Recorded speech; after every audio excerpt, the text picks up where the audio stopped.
ലോകത്തിലെ ഏറ്റവും ശക്തമായ വ്യോമസേനകളിൽ ഒന്നാണ് ഇന്ത്യൻ വ്യോമസേന. 1969 ഇന്ത്യൻ വായുസേനയ്ക്ക് സ്വന്തമായ ഒരു യുദ്ധവിമാനം നിർമ്മിക്കാൻ സർക്കാരിൽ നിന്ന് അനുമതി ലഭിക്കുന്നത്. സ്വന്തമായി ആയുധങ്ങൾ നിർമ്മിക്കുക എന്നത് ഏതൊരു സേനാ വിഭാഗത്തിന്റെയും ആവശ്യകതയാണ്. ഇന്ത്യൻ വ്യോമസേന സ്വന്തമായി നിർമ്മിച്ച യുദ്ധവിമാനമാണ് തേജസ്. എയറോനോട്ടിക് ഡെവലപ്മെന്റ് ഏജൻസി രൂപകൽപ്പന ചെയ്ത് ഹിന്ദുസ്ഥാൻ എയറോനോട്ടിക് ലിമിറ്റഡ് ആണ് ഇത് നിർമ്മിച്ചിരിക്കുന്നത്. 1980 ആരംഭിച്ച ലൈറ്റ് കോമ്പാക്ട് എയർക്രാഫ്റ്റ് എന്ന സംരംഭത്തിൽ നിന്നാണ് തേജസ് ഉണ്ടായത്.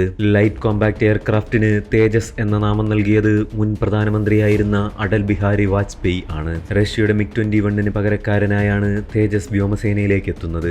ഈ വിമാനത്തിന്റെ രൂപരേഖ തയ്യാറാക്കിയത് 1990 1998 മെയ് മാസത്തിൽ അണുപരീക്ഷണം നടത്തിയതിനോടനുബന്ധിച്ച് ഇന്ത്യയുടെ മേൽ അടിച്ചേൽപ്പിച്ച ഉപരോധം മൂലം ഇറക്കുമതി ചെയ്യേണ്ടി വന്ന പലതും ഇന്ത്യയിൽ ഉൽപ്പാദിപ്പിക്കേണ്ടി വന്നത് തേജസിന്റെ നിർമ്മാണത്തിന് കാലതാമസമുണ്ടാക്കി.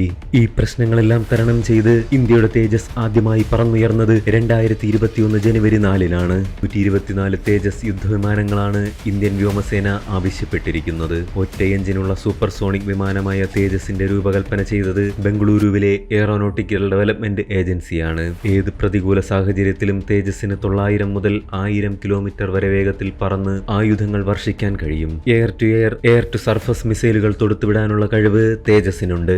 3.5 പതിറ്റാണ്ട് നീണ്ട പരീക്ഷണങ്ങൾ കടന്നാണ് തേജസ് വ്യോമസേനയുടെ ഭാഗമാകുന്നത്. വ്യോമസേന ഇനി തേജസിനെ ഉൾപ്പെടുത്തി പ്രത്യേക ഒരു സ്ക്വാഡ്രണും രൂപീകരിക്കും. 2001 മുതൽ ഇന്ന് വരെ 50-ലധികം തേജസ് യുദ്ധവിമാനങ്ങളാണ് HAL വ്യോമസേനയ്ക്കായി നിർമ്മിച്ചു നൽകിയിട്ടുള്ളത്. തേജസ് അതിന്റെ ക്ലാസ്സിലെ ഏറ്റവും ചെറുതും ഭാരം കുറഞ്ഞതുമായ യുദ്ധവിമാനമാണ്. സേഫ് ഫ്ലൈയിങ്ങിൽ മികച്ച സുരക്ഷാ ട്രാക്ക് റെക്കോർഡാണ് ഈ യുദ്ധവിമാനത്തിനുള്ളത്. നിലവിൽ ഇന്ത്യൻ വ്യോമസേന 40 Mk-1 യുദ്ധവിമാനങ്ങൾ പ്രവർത്തിപ്പിക്കുന്നുണ്ട്.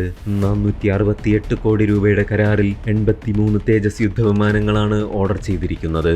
തേജസ് ആദ്യ പറക്കൽ നടത്തിയത് 2001 ജനുവരി 4